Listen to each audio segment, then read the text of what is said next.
Огнетушителер жарақсыз алды, көрдіңіз бе? Красный болып қалған да. То есть мұны давление жоқ, жарақсыз алды, но іштебейді. O'sh shahrida yong'in xavfsizligini oldini olish bo'yicha rejali tekshiruvlar boshlandi.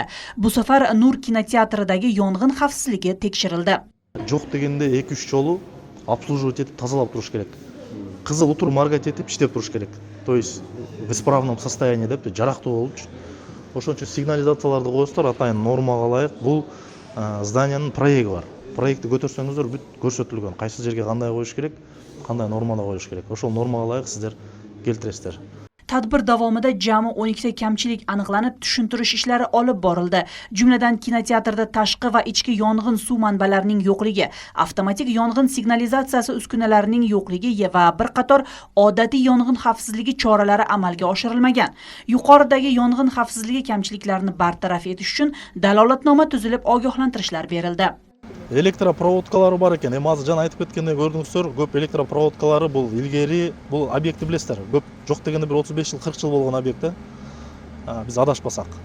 Анан эски электропроводкалары бар екен, ошолор бүгүнкү күндө жараксыз эле экен, бирок бар екен. Аны атайын азыр эскертүү берип атабыз. Тийиштүү атайын специалист менен, электрик менен келип, жараксыздарын алдырып, жарактууларын атайын кабель каналга отургузуп, нормага келтирет. Ошол электропроводкалар эң кооптуу абалга кирген ошол. Андан кийинки жанагы бул немелер система обнаружения пожара деп коет, сигнализация. Андан кийин тез күйүүчү материал менен капталган шыптар, потолоктор. Очерной потолоктор ошолорду дагы айтып атабыз, чечип нормага келтириңиздер. Ал кооптуу болуп эсептелет. Күйгөн болсо адамдын үстүнө чачырап, ар кандай себептерди алып келет. Kuniga mingga yaqin tomoshabin keladigan kinoteatr yong'in xavfsizligi talablariga to'liq javob bermaydi. Shuning uchun kamchiliklarni bartaraf etishga 30 kun vaqt berildi. Kinoteatr vakili ushbu muddat ichida yuqorida aytib o'tilgan kamchiliklarni bartaraf etish bo'yicha ishlar olib borilishiga ishontirdi. Bizga doim tekshirib kelib turadi. Bizga aytgan kamchiliklarni biz doim atqarabız. Buyursa bugun tekshirib bo'ldi. Mönöttү беребиз дешти, ошол бизде ошол айтылган причиналарды буйрса устранить этебиз.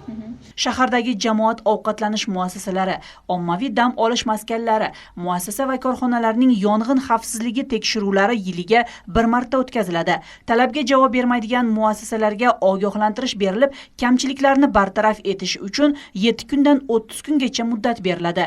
Agar kamchiliklar belgilangan muddatda bartaraf etilmasa, jarima solinadi. Бүгүнкү күндө мындай болуп атат. Азыр эскертүү берип 7 күндөн 30 күнгө чейин берсек болот, бирок чоңураак объект болгондугунан байланыштуу биз 30 күн мөөнөт беребиз. Ошол 30 күндө мөөнөттү аткарбаган болсо 143 берене менен 23 000 айыппул, 434 берене менен 13 000 айыппул, экинчи бөлүгү менен 30 000 айыппул. Биригип баары бир жогорудагы жана айтып кеткен суммалардын баары биригип чоң эле акча болуп калат. Бир топ эле. Ал айыппул менен эле чектелбейбиз, кийинки дагы маселелер карала берет да. Эми буйруса бул жак мыйзамды аткарган, талапты билген, эми көп кемчиликтерди биз байкабай жүрүппүз. Сиздер жазып берсеңиздер аткарабыз деп атышат. Буйруса мөөнөт беребиз аткарууга. Кемчиликтерди жойгон болсо, буйруса жакшы эле болот деген ойдобуз. Shuni ta'kidlash kerakki, bunday rejalashtirilgan tekshiruvlar yong'in hodisalarining oldini olishga qaratilgan.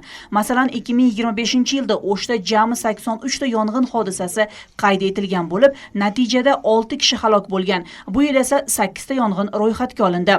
Umida Mirzabayeva, Imqon Israliqiz, Ibrohim To'labayev, O'sh.